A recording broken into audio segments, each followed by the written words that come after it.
Hello students, welcome to this session of Har Ghar Pathshala. आपका इस सत्र में स्वागत है। जी हाँ, मुझे आपको इंग्लिश पढ़ाना है। I have to teach you English.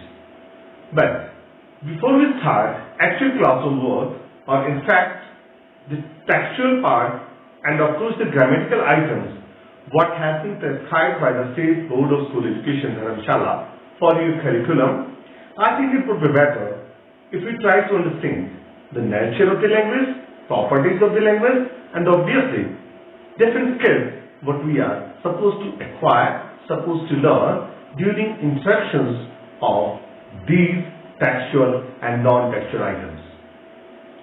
जी हाँ, मुझे आपको किताब पढ़ानी है, मुझे आपको व्याकरण करवाना है इंग्लिश का। बट इससे पहले कि हम किताब का पाठ आपको करवा लें, बेहतर होगा यदि हम भाषा के आधारभूत तत्वों के बारे में जान लें। भाषा की प्रकृति क्या रहती है, भाषा के उद्देश्य क्या होते हैं और कौन कौन से ऐसे स्किल्स या ऐसे कौशल हैं जो हमें इन अलग अलग पाठों को पढ़ करके एक्वायर करने हैं या हमें सीखने हैं। आज का जो सेशन रहेगा ये रहेगा fundamentals of language. Fundamentals of language, भाषा के आधार स्तंभ। आज हम इसी पे चर्चा कर रहे हैं। लैंग्वेज क्या है? भाषा विचारों के आदान प्रदान का उचित साधन है या माध्यम है। Language can be defined as set of principle और structure system of reciprocal communication. जी हाँ, परस्पर संवाद का साधन। लैंग्वेज के कौशल की अगर हम बात करें, किसी भी भाषा को सीखना अनिवार्य इसलिए है क्योंकि उससे हमारे 4 कौशल बढ़ते हैं। सबसे पहले चीज स्पीकिंग स्किल, दूसरा लिसनिंग स्किल, रीडिंग स्किल और राइटिंग स्किल्स। यानी कि भाषा को बोलना आना चाहिए, उसे सुनकर समझना आना चाहिए, भाषा को पढ़ना आना चाहिए और भाषा को लिखना आना चाहिए। यदि हम इन 4 कौशल को हासिल कर लेते हैं तभी हमारा भाषा पढ़ने का उद्देश्य पूर्ण हो सकता है। What is difficult? अब डियर स्टूडेंट्स, हम लोगों के पास प्रश्न पैदा होता है कि इनमें से आपको कौन सी चीज सबसे मुश्किल लगती है? क्या आपको सुनना या आप किसी भाषा को समझना मुश्किल लगता है, लिसनिंग मुश्किल लगती है, भाषा को बोलना स्पीकिंग मुश्किल लगती है, रीडिंग उसे पढ़ना मुश्किल लगता है, राइटिंग भाषा को लिखना मुश्किल लगता है, उसका शब्दकोश वोकैबुलरी मुश्किल लगती है, ये ग्रामर रूल्स मुश्किल लगता है। बहुत सारे स्टूडेंट्स बहुत हेजिटेंट रहते हैं। They hardly can come to the dais in spite of having a lot of knowledge. बहुत सारा वोकैबुलरी भी रहती है, इंफॉर्मेशन भी रहती है, परंतु हेजिटेशन रहता है, दे कांट स्पीक। तो उनको स्पीकिंग सबसे डिफिकल्ट लगता है। There are many other people who are extrovert, जो बोलते बहुत बढ़िया है परंतु पढ़ने में या लिखने में उनका इतना ज्यादा ध्यान नहीं रहता है या रुचि नहीं होती है। They find reading and writing difficult. तो during the process of teaching English, during the process of teaching any language, किसी भाषा को पढ़ाने की इस प्रक्रिया में हम लोगों का प्रयास रहता है कि आपके इन सारे कौशल को, आपकी हेजिटेशन को भी रिमूव किया जाए और दूसरे कौशल को भी विकसित आपके किया जाए। शब्दकोश या वर्ड पावर को एनहांस करने के लिए, वोकैबुलरी एनहांस करने के लिए अनिवार्य होता है कि बहुत ज्यादा पढ़ते नहीं। जितने ज्यादा आप टेक्स्ट को पढ़ोगे ऑब्वियसली बहुत ज्यादा वोकैबुलरी आपके पास हो जाएगी और ग्रामर भी इन्हीं चीजों के साथ, लिखने और पढ़ने के साथ सजा जुड़ जाता है।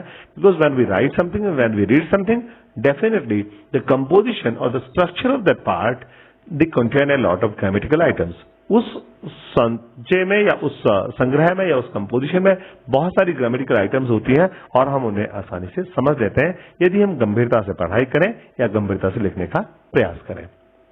इंग्लिश ग्रामर की अगर बात की जाए, इंग्लिश ग्रामर बहुत ही सरल व्याकरण है, बहुत ही और छोटा भी है और बहुत नया भी है। नया इसलिए कि इसका विकास बहुत पुराना है, इसकी हिस्ट्री, इसका इतिहास बहुत पुराना नहीं है। इसकी तुलना में अगर संस्कृत के व्याकरण की बात की जाए तो सबसे जटिल है और व्याकरण की जटिलता आज के समय में भाषा, क्योंकि भाषा आम उपयोग की वस्तु है, आम उपयोग की चीज है, इसलिए जितना इसे हम सरल बनाएंगे उतनी ही ये लोगों के उपयोग में ज्यादा आएगी और इस भाषा का प्रचलन उतना ज्यादा होगा। संस्कृत सबसे प्राचीनतम भाषा है, सबसे भाषाओं की जननी यहां तक कहा जाता है, परंतु उसका जटिल व्याकरण ही ऐसा है जिसके कारण लोग भाषा को उपयोग करने में हिचकिचाते हैं। और उसी की तुलना में अगर हम इंग्लिश की बात की जाए, इसका बहुत सरल व्याकरण है, बहुत कॉम्प्लिकेशन इसके अंदर नहीं है, इसीलिए ये आम लोगों की भाषा और दुनिया भर में इसका प्रचलन बहुत ज्यादा हुआ है। इसकी हिस्ट्री की बात की जाए तो पहला इंग्लिश का जो ग्रामर है वो 1586 में विलियम बुलूकर ने निकाला था and that has been titled the first English grammar pamphlets for grammar. तो बहुत पुराना, यानी सिर्फ 400 साल पुराना ही अगर हम बात करते हैं। दूसरी चीज व्याकरण के बारे में यह भी कही जा सकती है डियर स्टूडेंट्स, अगर भाषा उपयोग की वस्तु है, निश्चित तौर से हम लोगों का एक पर्टिकुलर स्पेसिफिक रूल्स कब बनते हैं, जब हम प्री डिसाइड करते हैं कि किसका इस्तेमाल कैसे किया जाएगा। फॉर एग्जांपल इन गेम्स, अगर हम किसी नए गेम्स को खेलने वाले हैं तो ऑब्वियसली हम पहले रूल सेट कर देते हैं, खासतौर से रूरल में जहां हमारे पास स्पेसिफिक रूल्स लागू नहीं हो सकते। You are suppose if you are playing cricket in a rural area, अगर आप गांव में किसी क्रिकेट को खेल रहे हो, वहां पे बहुत बड़े मैदान नहीं है, तो आपको बाउंड्री फिक्स करनी होती है कि इस खेत के पास 4 रन होंगे, उस खेत के पास 6 रन हो जाएंगे, एटसेट्रा। तो दीज आर द रूल्स, और उसके बाद हम गेम को खेलना शुरू कर देते हैं। बट भाषा ऐसा नहीं है। भाषा को पहले उपयोग में लाया जाता है और फिर वो, ताकि उपभोक्ता के संदर्भ में या उपभोक्ता को सरल लगे, वो उसका उपयोग सही तरीके से कर पाए, तभी हम उसके नियमों को बनाते हैं। तो ये रूल बुक नहीं है, प्रिंसिपल्स है। These are the set principles. अगर हम व्याकरण की बात खासतौर से इंग्लिश में करते हैं, और अन्य भाषाओं में भी व्याकरण ऐसा ही सरल होना चाहिए। डियर स्टूडेंट्स, मौलिक सिद्धांत की अगर बात करें भाषा में, सबसे पहली चीज आती है फोनेम्स की, यानी ये है उच्चारण की विज्ञान कि सबसे स्मॉल फॉर्म क्या होता है, सबसे smallest units of sounds. English भाषा में धीरे धीरे हम समझने का प्रयास करेंगे कि हमारी भाषाओं से, जिसे हम ओरिएंटल लैंग्वेजेस कहते हैं, हमारी भाषाओं से वेस्टर्न लैंग्वेजेस थोड़ी सी डिफरेंट क्यों रहती है। हमारी भाषाओं का अगर मैं सरलता से आपको समझाऊं, जैसे हिंदी है, संस्कृत, इन भाषाओं में क्या होता है, ये जेनेटिक लैंग्वेजेस है। जेनेटिक का मतलब है कि ये मूल धातु के हिसाब से इसका उच्चारण चलता है। पर अगर वेस्टर्न लैंग्वेजेस की खासतौर से इंग्लिश की मैं बात करूं, इसे हम सेलेबिक लैंग्वेज कह सकते हैं। सेलेबिक का मतलब कि सेलेबल होता है डियर स्टूडेंट्स सबसे छोटी यूनिट्स, जिसमें एक वॉवल और एक 0 से 3 तक के प्रेडिसेसर या सक्सेसर कॉन्सोनेंट्स होते हैं। तो इन वॉवल्स और कॉन्सोनेंट्स के कॉम्बिनेशन, कह रहे कि एक वॉवल का होना अनिवार्य है एक पर्टिकुलर सेलेबल में। तो जैसे सेलेबल में चेंज आता है, अकॉर्डिंगली उसके मीनिंग में, उसके उच्चारण में भी चेंज आ सकता है। For example arch, ARCH arch, तो अगर मैं आर्च में ई जोड़ दूं, ये आर्क के बन जाएगा, आर्च का आर्किटेक्चर, आर्किटेक्ट, एटसेट्रा, क्योंकि उसमें सेलेबल चेंज हो गया। दूसरी चीज आती है मॉर्फोलॉजी। मॉर्फोलॉजी का मतलब है मॉर्फिंग साइंस ऑफ मीनिंग। पहला था साइंस ऑफ साउंड, दूसरी है साइंस ऑफ मीनिंग, यानी कि अर्थों का। तो ये अगर मॉर्फिम्स की बात की जाए, स्मॉलेस्ट यूनिट्स ऑफ मीनिंग, पहली थी स्मॉलेस्ट यूनिट ऑफ साउंड, और मॉर्फिम है स्मॉलेस्ट यूनिट ऑफ मीनिंग, यानी जिसमें अर्थ निकलता है। तो दो तरह के मॉर्फिम्स की बात करते हैं, फ्री एंड बाउंड। और अगर हम इन दो के अंदर पे बात करें आगे, तो बाउंड मॉर्फिम में भी हम डेराइवेशनल और इन्फ्लेक्शनल की बात करते हैं। फ्री मॉर्फिम्स अगले चैप्टर में पढ़ने वाले, अगली स्लाइड में पढ़ने वाले कि मॉर्फिम्स क्या है। इसके बाद आता है सेमेंटिक्स। मैं बेसिक्स आपको बता दूं, सेमेंटिक्स भी आगे हम स्टडी करने वाले हैं। ये study of meaning of words, यानी कि वाक्य में शब्दों का जो जोड़ हुआ है उसको कैसे जोड़ा जाए, उसका मीनिंग कैसे निकलेगा। तो उस मीनिंग को, पहले मॉर्फिम था स्मॉलेस्ट यूनिट ऑफ मीनिंग, यानी कि उस एक शब्द का, और यह है शब्दों के समूह। सेमेंटिक्स में आता है शब्दों के समूह का अर्थ, यानी शब्दों का किसी समूह के संदर्भ में अर्थ। पंक्चुएशन मार्क, ये वो संकेत होते हैं वर्तनी में लिखने हुए, जिसे हम नियमावली के संकेत, यानी फुल स्टॉप, कॉमा, एटसेट्रा, जो लगते हैं किसी भाषा में। सिंटैक्स, वर्ड ऑर्डर, वाक्य के अंदर सेमेंटिक्स है शब्दों का मेल, और यहां है वर्ड ऑर्डर, यानी शब्दों की श्रृंखला, शब्दों का एक सीक्वेंस, क्रम। सिंटैक्स आता है कि वाक्य के अंदर, फॉर एग्जाम्पल इंग्लिश की हम बात करें तो subject plus verb plus object, और हिंदी में इसका थोड़ा सा उल्टा चलता है, ऑब्जेक्ट पहले आता है वर्ब। जैसे मैं विद्यालय जाता हूं तो विद्यालय ऑब्जेक्ट था, ये पहले है, कर्ता, कर्म और क्रिया। आई गो टू स्कूल, तो I subject, go verb and school object. तो हम subject plus verb plus object English में करते हैं, और हिंदी में हमारे पास रहता है subject plus object plus verb. इसे सिंटैक्स कहते हैं। इसके साथ आता है फंडामेंटल्स में parts of speech, tenses, voice, narration और प्रैग्मेटिक्स। डियर स्टूडेंट्स, वैसे तो हमने सेमेंटिक्स में भी पढ़ा कि वर्ड्स के एक दूसरे के रिलेशंस में जो मीनिंग निकलता है उसे सेमेंटिक्स कहते हैं।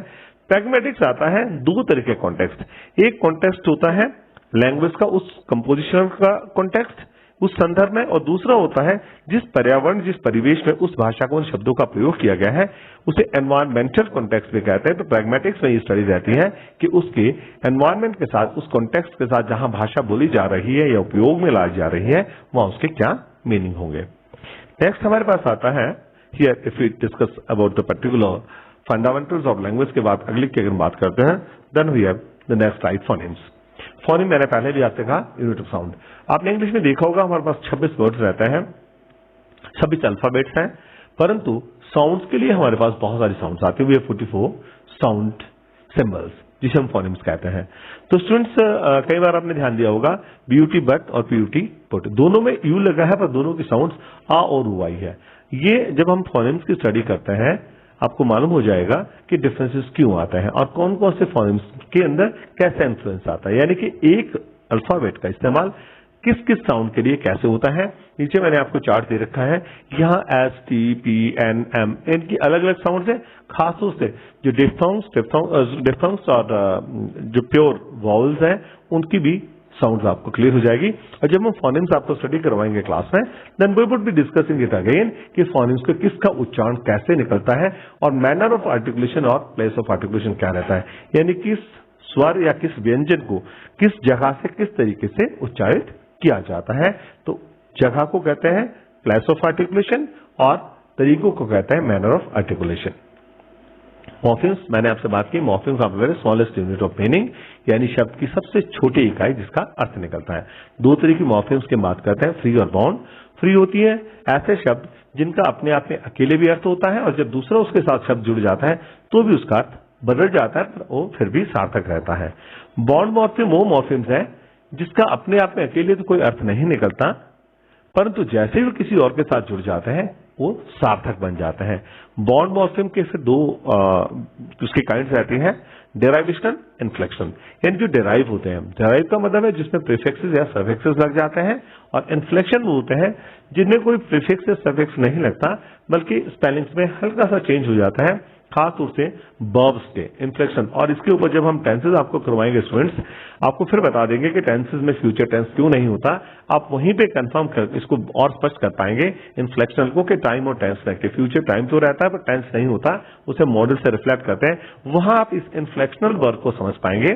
जैसे फॉर एग्जाम्पल गो के साथ ईएस लगता है गोज, आईएनजी गोइंग, ईडी जैसे प्ले के साथ प्लेड, तो इसे हम कहते हैं इन्फ्लेक्शनल। तो मॉर्फिम्स हमारी दो, फ्री और बाउंड आ गई। बाउंड मॉर्फिम हमारे दो रहती है, derivational and inflectional. That's the we have semantics. Semantics मैंने कहा कि शब्दों का एक वाक्य के अंदर एक दूसरे के साथ शब्दों का क्या संबंध है, उस रिलेशनशिप के जो मीनिंग को निकालते हैं, यानी in relation to other words जो मीनिंग निकालता है उसे हम सेमेंटिक्स कहते हैं। Semantics is the study of understanding a meaning in context with the other words in a sentence, यानी वाक्य के अंदर कई शब्दों के साथ वर्ब जो शब्द का अर्थ है, मॉर्फिम आता है इंडिपेंडेंट मीनिंग, सेमेंटिक्स में आया उसका संबंधित वाक्य के अन्य शब्दों के साथ में संदर्भ में जो मीनिंग निकलता है, सेमेंटिक्स। इसके बाद punctuation marks, important punctuation marks की अगर बात की जाए उसमें फुल स्टॉप है, कॉमा है, एक्सक्लेमेशन मार्क्स आते हैं, क्वेश्चन मार्क आता है, कॉलन्स हैं, सेमी कॉलन्स हैं, कोटेशन मार्क्स हैं, एपोस्ट्रोफ है, हाइफन है, डेश है, पैरेंथेसिस और ब्रैकेट्स आती हैं। नेक्स्ट हमारे पास सिंटैक्स। डिफरेंट सिंटैक्स है स्ट्रक्चर ऑफ अ सेंटेंस, यानी a sequence of structure, sequence of words to frame a sentence. किसी वाक्य को बनाने में शब्दों का क्या क्रम रहता है उसे सिंटैक्स कहते हैं। जैसे इसमें नाउन फ्रेज, वर्ब फ्रेज या फिर फर्दर नाउन फ्रेज आ जाती है। सबसे पहले अगर मैं हिंदी की बात करूं, हिंदी में वाक्य हम लोगों के पास रहता है कि हम subject plus verb plus subject plus object plus verb कहते हैं। जैसे मैं सब्जेक्ट, विद्यालय ऑब्जेक्ट, जाता हूं वर्ब क्रिया। इंग्लिश में हम कहते हैं सब्जेक्ट की सबसे पहले आई, फिर वर्ब आती है गो, कहां, टू स्कूल, ऑब्जेक्ट।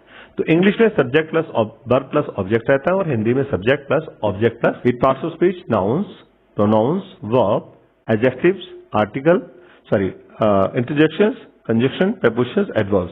ये आर्टिकल पार्ट्स ऑफ स्पीच में नहीं है, कंजक्शन में जोड़ दिया जाता है। तो this is the ninth one, this is the ninth one.